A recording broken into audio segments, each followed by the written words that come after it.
Hey guys, Wade here with Diesel Freak. Just wanted to do a video about some of the things that have been questioned on Facebook pages, YouTube comments, phone calls, etc.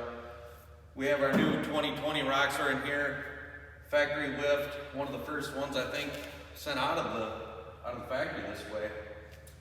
Strapped it down here on the dyno, wanted to do for the customer. This guy's from out of state, want to make sure that it's good. We back up what we say. A couple of the first things to talk about, like with ECM tuning, it's not always just about power. We don't split the ECM. We've actually created a nice harness so it thinks it's on the vehicle when we snap in and clip onto the ECM. We don't want to mess with those little pins. We don't want a chance breaking one off. These things aren't easy to replace. They're not easy to, they're not cheap, and if it's really only a warrantable item, and if that's broke off, the warranty's void. So we treat these as carefully as we can. So we don't split the ECM. Very easy process. We do them same day, in-house, ship them right back. Many times you ship it on a Monday, you'll have it back by Thursday, Friday, ready to go for the weekend again. You know, we've been doing this since February 2018. When these came out, we bought our Roxor then. So we got a couple years or better in this. We haven't had, I want to say, not one complaint.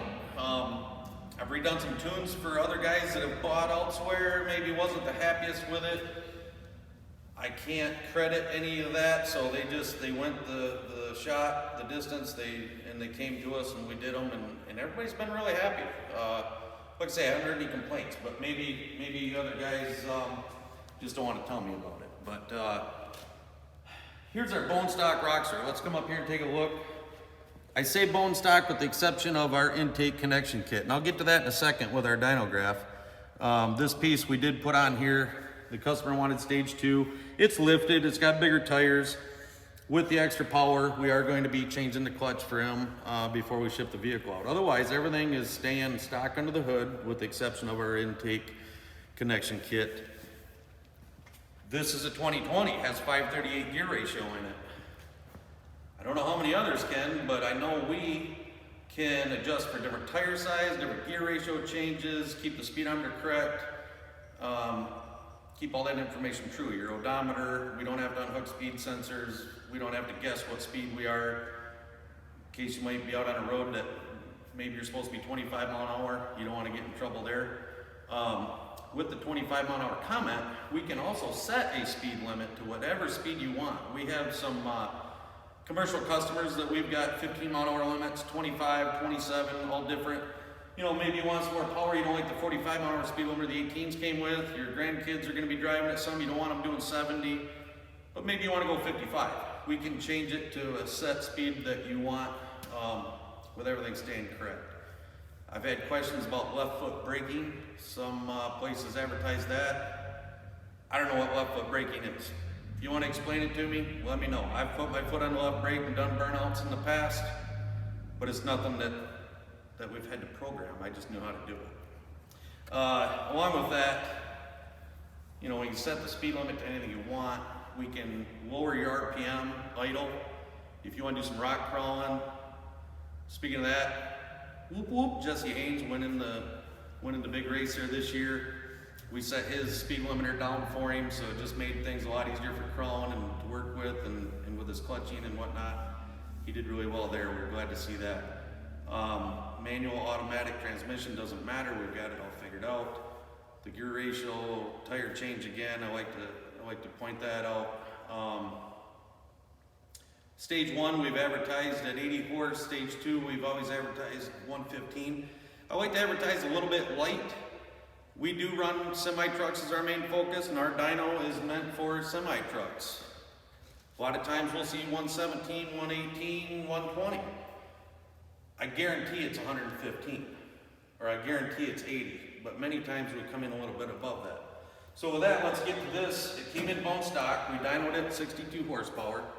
I went ahead and did stage 1 just to see where it was at. If you come over here, this thing actually did really well. We come out at 88 horsepower. When we got done, I thought, let's throw stage 2 on it just to see where we end up. 97. I was quite unimpressed with that. I thought, man, I got a lot of these out there doing 115 horse. I know they are, or more.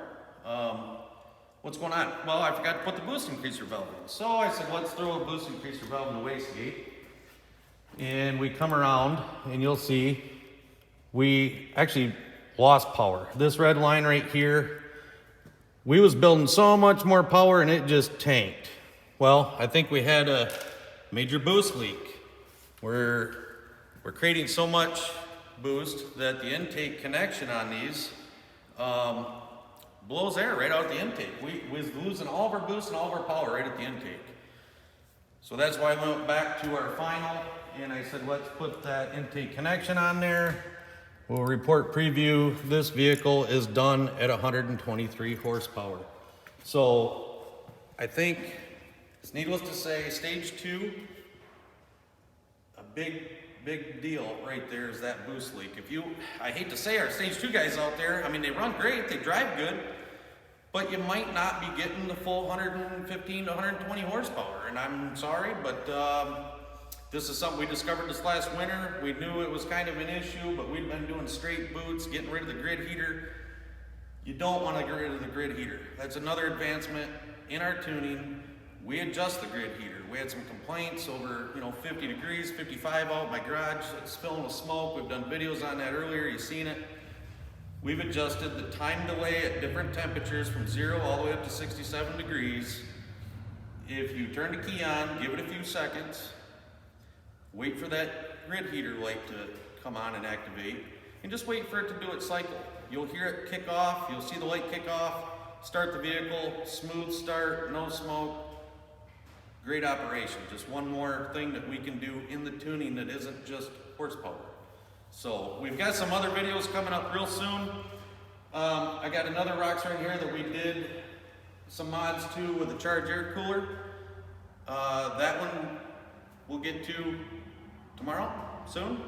And then also I got the RX-41 turbo on my unit with the charged air cooler. I think we're gonna be happy with those numbers. We'll advertise them soon, so stay tuned, watch us. Just wanted to get that video out there of why I like to say, I don't know if I'm better than everybody, but why ours is, why we stand behind it, why we trust it, why we like it, and we think you should too. Appreciate all of our customers. Click like, share with your friends, and we'll see you soon.